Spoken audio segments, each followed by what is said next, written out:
one fundamental dimension of compulsiveness is your own prarabdha.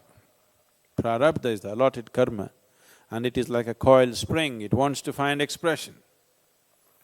It will not spare anybody. So the best thing is to exhaust the prarabdha as quickly as possible with immense activity, so that if you sit, there is nothing compulsive in you. If you sit here, you just sit here, that's all.